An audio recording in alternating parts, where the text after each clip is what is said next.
Kita ke sorotan lain, sejumlah ibu rumah tangga melaporkan kasus dugaan penipuan sebesar puluhan juta rupiah.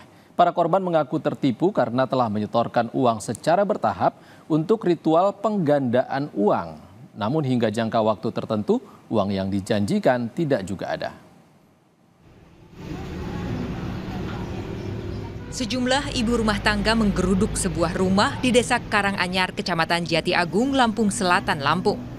Mereka mengaku menjadi korban penipuan oleh si pemilik rumah berinisial SP yang mengaku sebagai dukun pengganda uang yang dibantu oleh rekannya.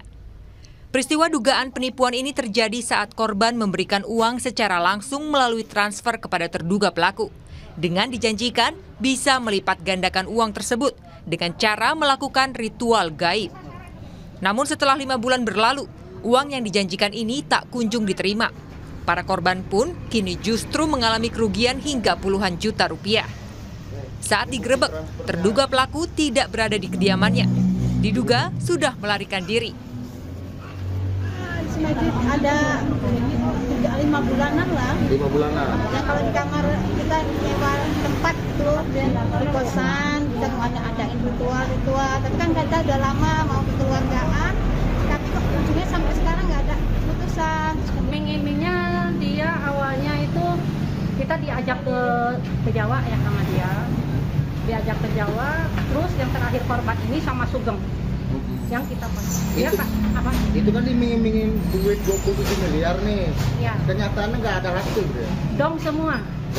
Ya, dong semua. Apa ritualnya Bude? Yang ngejalanin dia ritual, kita ya di situ aja. Oh, kita suruh ngirim duit aja ya? Iya, suruh ngirim duit sama dia. Cuma kasus dugaan penipuan ini telah dilaporkan para korban ke polisi dengan harapan terduga pelaku ditemukan dan bisa mengembalikan uang yang telah mereka kirimkan.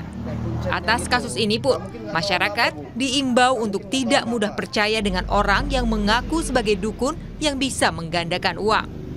Roma Afria Idam, Kompas TV, Lampung. Tetaplah di Sapa Indonesia Siang, saudara. Usai jeda kami kembali dengan kabar hujan deras yang disertai angin puting beliung melanda Kabupaten Muaro Jambi, Jambi dan Madiun, Jawa Timur. Sejumlah rumah rusak, terutama pada bagian atap.